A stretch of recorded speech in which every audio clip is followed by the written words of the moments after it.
வணக்கம் நண்பர். நாம இன்னைக்கு இந்த வீடியோல பார்க்க போறது என்னன்னு பாத்தீங்க அப்படின்னா, டிஸ்னி பிளஸ் ஹாட்ஸ்டார்ல இப்ப ஸ்ட்ரீம் ஆயிட்டு இருக்கிற நிக்லா விமல் நடிப்புல வெளிவந்த பெரியலூர் பிரீமியர் லீக் இந்த திரைப்படத்தோட மூவி ரிவ்யூ தான் பார்க்க போறோம். சோ இந்த சீரிஸ்ல என்ன நல்லா இருந்துச்சு நல்லா இல்லங்கிறத பார்க்கறதுக்கு முன்னாடி இது வரைக்கும் நம்ம சேனலை சப்ஸ்கிரைப் பண்ணாம பார்த்துட்டு அப்படின்னா சப்ஸ்கிரைப் பண்ணி பக்கத்துல இருக்கிற பெல் ஐக்கனை கிளிக் பண்ணிச்சுக்கோங்க. வாங்க வீடியோக்குள்ள போலாம். இந்த சீரிஸ் கிட்டத்தட்ட 7 எபிசோட் இருக்கு. 4.25 மணி நேரம் வந்துட்டு ரன் டைம் வந்துட்டு அமைஞ்சிருக்குது. தமிழ் டப்பிங்லயுமே அவைலபிள் தான் இருக்கு. இந்த சீரிஸோட ஒன்லைன் என்னன்னு பாத்தீங்க அப்படின்னா, நிக்லா விமல் பிரசிடண்டா நிக்க சொல்லி மாமா வந்து அப்ரோச் பண்றாங்க. விருப்பமே இல்லைனாலும் சரி மாமா கேட்டாரு அப்படின்னா அந்த பிரசிடென்ட் பதவி நிக்கிறாங்க. இருந்தாலும் எப்படியாச்சும் வந்து எலெக்ஷன் தோத்துறணும், நமக்கு ஆசைப்பட்ட பிஹெச்டி படிக்க போகணும்னு நினைக்கிறாங்க. ஆனா ஒரு கட்டத்துக்கு மேல பாத்தீங்க அப்படின்னா அவங்க வந்துட்டு எலெக்ஷன்ல ஜெயிச்சிடறாங்க. இதுக்கப்புறமேட்டு அந்த ஊர்ல நடக்கக்கூடிய கலாட்டாங்களும் இவங்க எப்படி சமாளிக்கிறாங்க அப்படிங்கிறது தான் இந்த வெப் சீரிஸோட முழு நீள கதையாவே அமைஞ்சிருந்தது.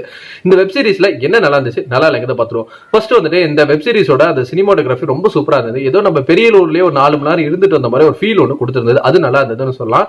வெப் சீரிஸ்ல நிக்லா விமல் வந்துட்டு பிரதானமான கேரக்டரை காட்டுறது மட்டும் இல்லாம அவங்களை சுத்தி வர அத்தனை கதாபாத்திரத்துக்கு வந்துட்டு முக்கியமான கதாபாத்திரமா வந்து காட்டியிருந்தாங்க.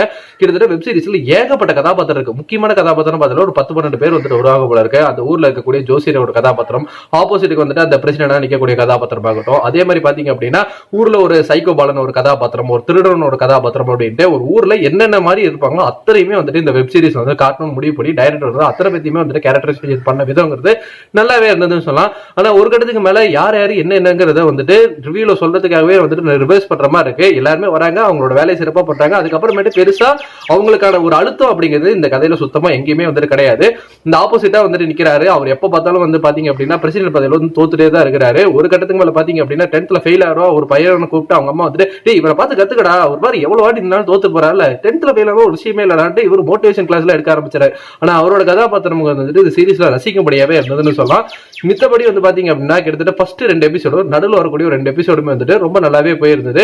ஆனா லாஸ்ட் 3 எபிசோட் நம்ம பொறுமையை சோதிக்கிற மாதிரி ஆயிடுச்சு. என்ன நடக்குது என்ன போகுதுன்னே தெரியாம ரொம்ப பிளாட்டா வந்துட்டு மூவ் ஆயிட்டு இருந்தது. இவங்க எலெக்ஷன் என்னன்னே தெரியாத ஒரு பொண்ணை கொண்டு வந்து எலெக்ஷன் நிக்க வைக்கும் போது அதை வந்துட்டு இன்னும் கொஞ்சம் சுவாரஸ்யமாகவும் சிரிக்கும்படியாகவும் வந்து எடுத்திருந்தாங்க அப்படின்னா இன்னும் கொஞ்சம் ரசிக்கும்படியாவே போயிருக்கும். பட் எலெக்ஷன்ல ஜெயிச்சதே 2வது எபிசோட் வரைக்கும் காட்டிட்டா அதுக்கப்புறமேட்டு பாத்தீங்க அப்படின்னா இந்த ஊர்ல நடக்கக்கூடிய கலாட்டா அப்படிங்கிறது ஒரு சில இடத்துல சிரிப்பை வரவழைச்சாலும் ஒரு சில இடத்துல வந்து பாத்தீங்க அப்படின்னா பெருசா ஒர்க் அவுட் ஆகல. இது என்ன பொறுத்த வரைக்கும். ஏன்னா நாளைக்கு நம்ம சீரியஸா எடுத்ததுக்கு பதிலா இது ஒரு படமா எடுத்திருந்தாங்கன்னா பேபி வந்துட்டு ஒர்க் அவுட் ஆகிருக்கு நிறைய சான்ஸ் இருந்திருக்கும். ஆனா ஏகப்பட்ட கேரக்டர் இருக்கனால அவங்களுக்கே வந்துட்டு ஒரு 10 நிமிஷம் ஒவ்வொரு சீன் கொடுக்க வேண்டியது இருந்ததுனால இது ஒரு சீரிஸா வந்துட்டு மேட் பண்ணிருப்பாங்கன்னு என்னோட எண்ணமா இருக்கு. சோ மொத்தத்துல இந்த ஒரு சீரிஸ் வந்து பாத்தீங்க அப்படின்னா என்ன பொறுத்த வரைக்கும் வந்துட்டு ஒரு ஆவரேஜான வாட்ச் தான் வந்து கொடுத்திருந்தது. அங்கங்க எனக்கு சிரிப்பு சத்தம் கேட்டா போதும், ஒரு பிளஸனான ஒரு ஃபீல் ஒன்று கொடுக்கணும் அப்படின்னா தாராளமா நீங்க இந்த சீரிஸை பார்க்கலாம். ஸோ நீங்க ஆல்ரெடி இந்த சீரிஸ் பார்த்துருந்தீங்க அப்படின்னா உங்களுக்கு எப்படி இருந்தது நம்மளோட கமெண்ட் செக்ஷன்ல வந்துட்டு தட்டி விட்டுருங்க. ஃபார் மோர் சினிமா அப்டேட்ஸ் மறக்காம நம்ம சேனலை சப்ஸ்கிரைப் பண்ணி பக்கத்துல இருக்கிற பெல் ஐக்கனை கிளிக் பண்ணி வச்சுக்கோங்க. நன்றி, வணக்கம்.